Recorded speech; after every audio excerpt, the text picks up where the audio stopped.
2021.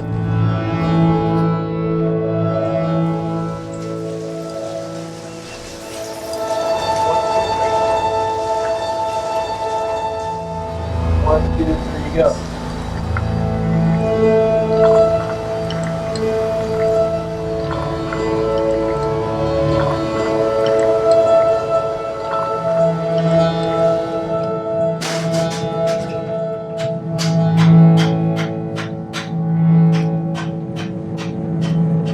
So we just wrapped up with our first pour.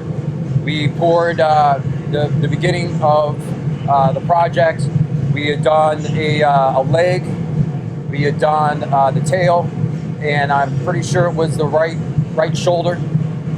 We're going to be going into this second pour. We have a few more additional pieces. We have the other leg, we have the chest, we have the left shoulder or the right hip, and it's not a lot of pieces, but they do add up in the end.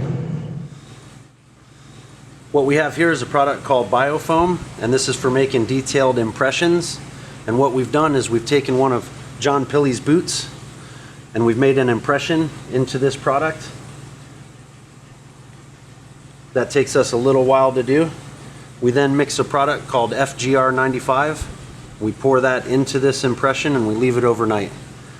The next day you'll come in and you'll have a nice positive impression made of plaster out of your negative impression made of foam. You now have a piece that you can mold. This entire process to go from the foam impression to the plaster takes a day. To go from the plaster to the first negative mold takes 3 to 5 days. To mold your mold takes another 2 to 3 days. And then finally, a week and a half later, you can cast a negative wax out of your positive mold that was made off of your negative mold, that was made off of your positive impression, that was made out of your negative impression, that was made off of John Pilley's boot. Oh, it's got to be hundreds of different tools and techniques and tricks. You know, each department's got their set of tools and techniques. It's just a lot of craftsmanship goes into it. The artist creates the sculpture, the finished clay sculpture, and then it's up to us to transform it into bronze with our tricks and techniques.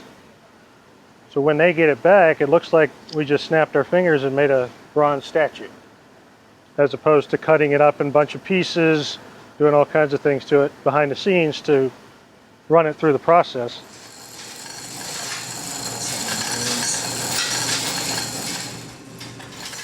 I just wrapped up 65 hours of welding, assembly, and chasing.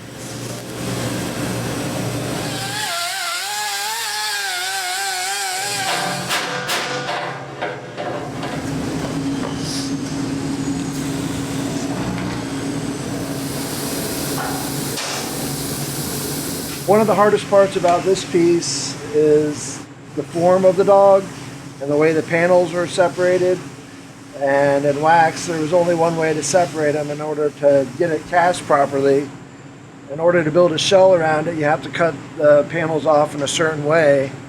So when it comes down to putting it back together, this particular form is pretty tricky, and getting everything lined up perfectly and to where you don't see any kind of imperfections. And it took a while, but it all went together pretty well in the end. Now it's going on to sandblasting. So we've just completed sandblasting the Chaser statue, and what sandblasting does is after Kendall assembles all the panels, welds them, chases away the seams, we've got fresh metal in all those welds and seams, so the sandblaster blends all the metal together and makes it appear as if it's one piece. I'll give it one more look over to make sure that it all looks good and ready to go. And once I think I'm comfortable with it, then we'll go ahead and do the patina. Tomorrow we have a pour, and the boots will be part of that, which is the final piece of this. We'll get this ready for clear, get Chaser done, and so the only piece left is the boots.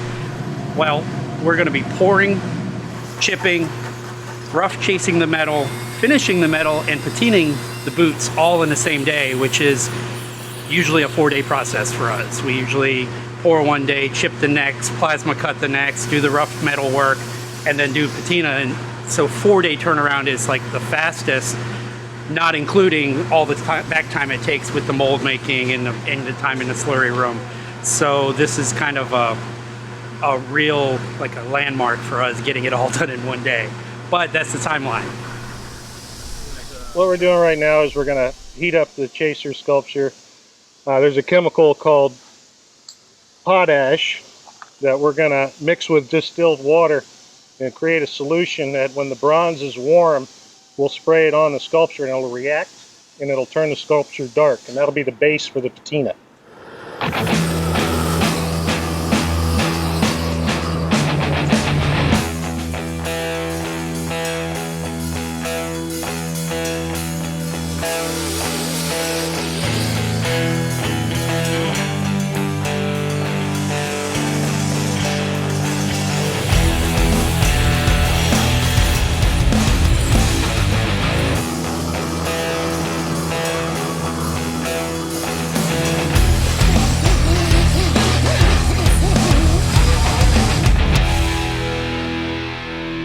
You got the artist capturing the likeness of Chaser. You have the family providing photos of what Chaser looked like, and then you got us casting the dog, and all three of us come together for the finished product. So the foundry's founder, Rick, what do you think he would have to say about this piece and what you guys are doing? Oh, he would have loved to have been a part of it. He'd be proud of all of us for getting it done in the time we got it done, and he would have loved to talk with the family about the story. And him and Carl McCleskey and Betsy Scott were really good friends, so they're the artists on this piece. So they were one of Rick's favorite people to work with. So he would have loved working with Carl and Betsy on this project for sure.